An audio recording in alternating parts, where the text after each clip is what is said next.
Kopine aku ilang. Nah, iki ngopi sih.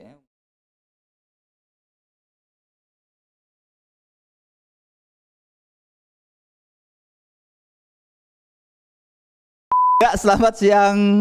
Bertemu lagi dengan saya Kik Adit di sini. Bukan inspirasi, bikin emosi. Kali ini kita kedatangan tamu seorang pemusik, juga sound engineer terkenal dari Temanggung. Siapakah dia? Ibnu.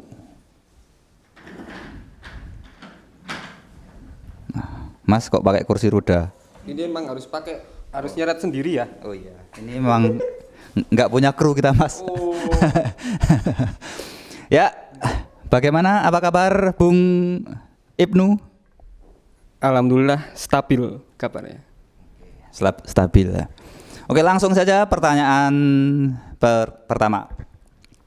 Bisakah ceritakan sedikit tentang diri Anda, hobi Anda, pekerjaan Anda, atau sekolah Anda, atau apapun itu, basic Anda?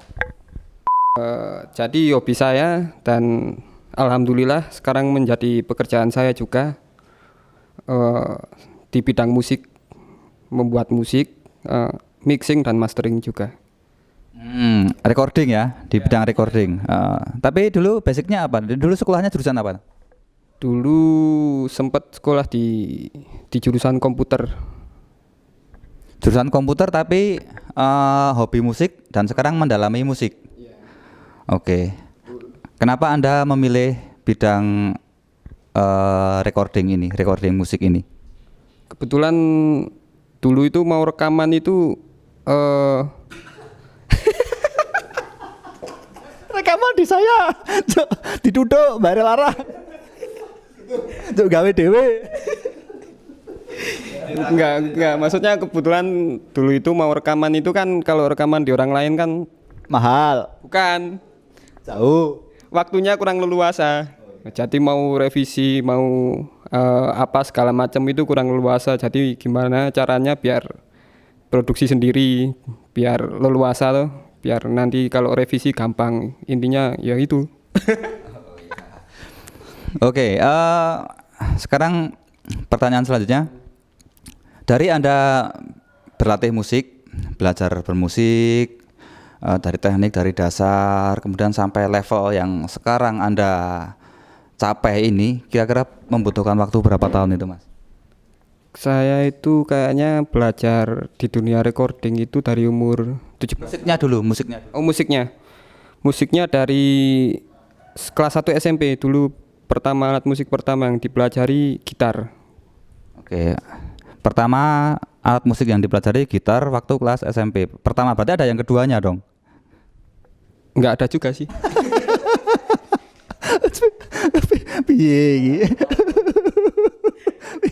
Ya. Oke. Kemudian Anda mulai belajar recording. Semua otodidak atau kursus atau gimana itu, Mas? Semua otodidak, kebanyakan otodidak. Kan dulu saya diajari jenengan tuh ya kan. Saya lupa. Dulu kan saya beli sound card di jenengan. Enggak ya? Sound apa tuh? Sound blaster. Sound blaster. Oh iya. Sound blaster KX Project itu, Pak. Ya. Oke, jadi Mas Ibnu ini dulu belajar musik dari kelas 1 SMP, belajar gitar, kemudian kemudian belajar recording untuk produksi musik sendiri itu mulai umur 17 tahun dan sekarang sudah mencapai level seperti ini. Di Temanggung sudah menjadi studio recording terkenal di Temanggung. Dia juga memproduksi lagu-lagu karyanya sendiri. Karya teman-temannya semua diproduksi dari all genre, dangdut, keroncong, pop, rock itu ya. Keroncong belum pernah tapi. Belum pernah. Ya. Oke. Sekarang pertanyaan selanjutnya. Bagaimana kira-kira menurut Anda prospek di dunia industri recording di sekitar kita ini, sekitar Mas Ibnu sendiri? Prospeknya gimana kira-kira untuk saat ini? Saya kira ini akan semakin bagus prospeknya. Soalnya ini kan YouTube sudah mulai booming lagi tuh. Jadi banyak orang bikin cover atau bikin karya sendiri dan lain-lain. Jadi ya ada job. Sekarang ada job ya, tidak seperti yang kemarin-kemarin ya. Iya. Tapi kan mengingat sekarang ini juga banyak artis-artis atau banyak musisi-musisi lokal yang membeli alat sendiri, mempunyai alat sendiri, recording sendiri. Itu kan apakah tidak berdampak pada pelanggan Anda, menurunnya pelanggan Anda? Ya itu berdampak juga, tapi kan mungkin orang yang baru beli alat biasanya kurang jam terbang, lalu biasanya digarap ke orang lain. Oke, ini poinnya pemirsa. Jadi walaupun kita mempunyai alat sendiri, punya alat sendiri apapun itu, tapi kalau jam terbang kita, skill kita masih kurang, otomatis kita masih membutuhkan bantuan orang lain. Di sini kasus Mas Ibnu ini banyak teman-temannya yang punya alat sendiri, namun mereka belum bisa memaksimalkan karyanya sehingga tetap menggunakan jasa Mas Ibnu gitu ya maksudnya ya.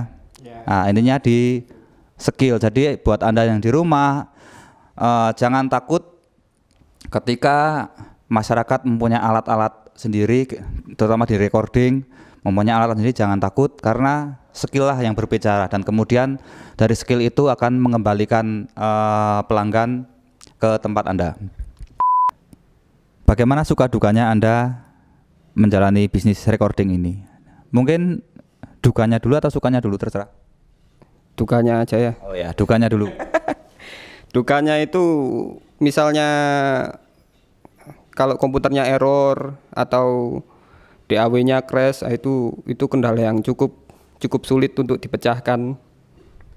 Tapi kan Anda basicnya di komputer Mas, tentunya Anda bisa memecahkan toh? Bisa tapi ribet, harus install ulang soalnya. Oh ya, apalagi waktu ada pelanggan ya, waktu ada pelanggan error gitu ya, itu dukanya ya. Ada dukanya? Dukanya yang lain nggak ada sih, soalnya ini kan hobi juga, jadi melakukannya tetap happy aja. Oke, ini poinnya. Walaupun ada dukanya, kalau itu sebuah hobi kita, tetap jadinya enjoy, mengasihkan gitu ya. Pertanyaan selanjutnya, yang tadi belum dijawab, yang sukanya. Sukanya kalau ada job.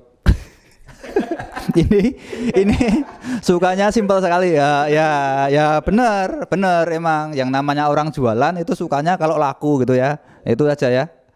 Oke, iki opo meneh pertanyaannya jenengan nek cerita cendak-cendak marake bingung nggih. Oke, lanjut aja langsung ke audien, kita lempar di sesi tanya jawab. Mesti Mas Ranto lagi. Ya, saya Mas Ranto, Mas, dari Gumawan yang selalu setia. Ini Mas Ranto yang tadi? Ya. Oke, pertanyaannya apa? Ini pertanyaannya dari Mas Ranto dari Gembawang. Anda belajar itu secara otodidak atau akademis? Sebenarnya tadi sudah dijawab, tapi nggak apa-apa, itu mungkin lagi ngantuk. Terus kalau akademis belajarnya seperti apa? Kalau otodidak belajarnya seperti apa? Kalau untuk aransemen itu saya dulu belajar sendiri. Jadi saya suka dengerin lagu artis, dicari aransemennya gimana, terus di cover. Cara saya belajarnya seperti itu. Untuk aransemen. Ya, untuk aransemen belajarnya dengan cara pertama meniru dulu. Ya, meniru lama. Ya, meniru, terus apa lagi? Amati, tiru, modifikasi ya. Lanjut. Itu yang aransemen. Ya, mixing masteringnya pernah belajar di Jogja Audio School dulu. Oke, berarti secara akademis ya, itu belajar di Jogja Audio School. Terus ada lagi? Ya sudah, yang lainnya learning by doing. Dari pengalaman. Jadi tetap belajar ke tempat lain, namun juga tetap mengembangkan diri sendiri dari rumah. Oke, ada pertanyaan lain? Oke? Ada. Ya. Tanaming. Visi itu apa tuh artinya?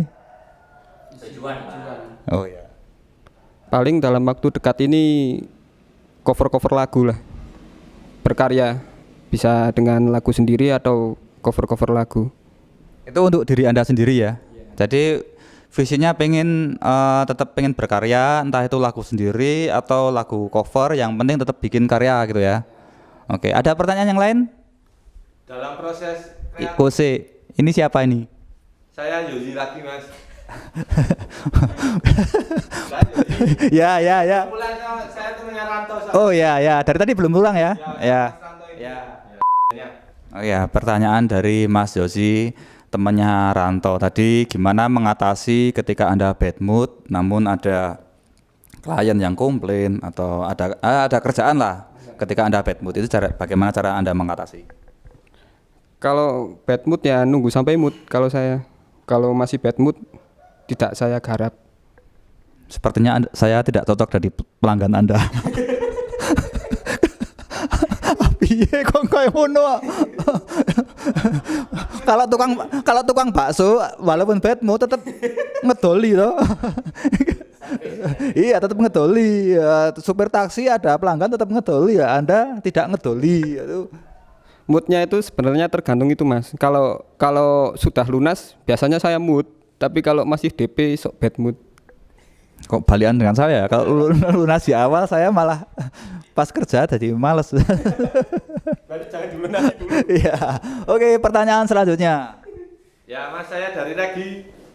Regi Saya dari Bali. dari Bali. Oh, tepuk tangan pemirsa. Ada yang dari Bali. Ya, terima kasih. Ada pertanyaan dari Regi di Bali. Terima kasih dari Bali jauh-jauh datang ke sini untuk menyaksikan acara Kick Adit ini. Inspirasi tanpa apa? Inspirasi, bukan inspirasi, bikin emosi ini ya. Pertanyaannya, kapan acara ini diadakan lagi? Loh, kok tanya aku? Deng. Itu harus saya ya yang jawab. Ya, secepatnya Mas, karena kita kekurangan bintang tamu. Ya, terima kasih Bang Regi. Ya ini saya Regi lagi. Oh ya, Regi lagi. Ada tambahan ini kan saya jadi kepikiran. Tadi kan membahasnya saya kan menyimak dari awal. Ini intinya kan Mas Ibnu kan sebagai kreatif di audio. Punya keinginan untuk menjadi seorang publisher enggak itu buat Mas Ibnu? Oke. Di dunia saat ini, dunia per-YouTubean, dunia digital saat ini sangat didukung sekali oleh publisher, terutama bagi para pencipta lagu. Apakah Anda ingin mengembangkan bisnis Anda di dunia publishing?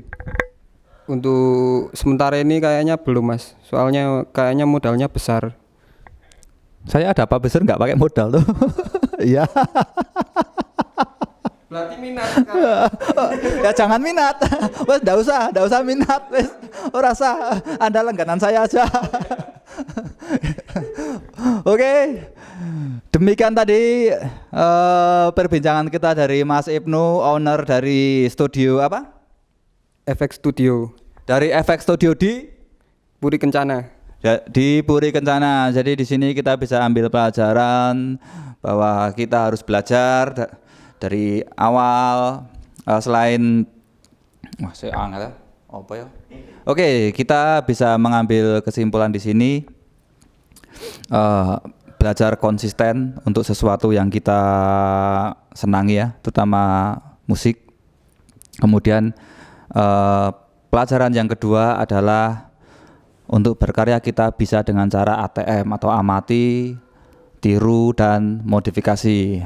Yang kemudian untuk belajarnya kita juga tidak harus belajar lewat jalur akademis, murni jalur akademis, tapi juga kita bisa lewat jalur apa? Otodidak. Kemudian pelajaran yang selanjutnya, poin selanjutnya apa? Menurut saya intinya berkarya aja, walaupun nggak ada viewers tetap berkarya. Oke, ini poin yang paling bagus menurut saya. Walaupun nggak ada viewer, tetap berkarya. Ya, demikian tadi perbincangan kita dengan Mas Ibnu, owner FX Studio di Puri Kencana. Dari sini kita bisa ambil poin bahwa kita harus terus belajar, entah itu dari jalur akademis ataupun jalur otodidak. Oke, ini Poin penting, kita harus terus berkarya walaupun tidak ada viewer, tidak ada AdSense. Oke. Geek Adit di sini. Sampai jumpa. Bukan inspirasi, bikin emosi. Yeay.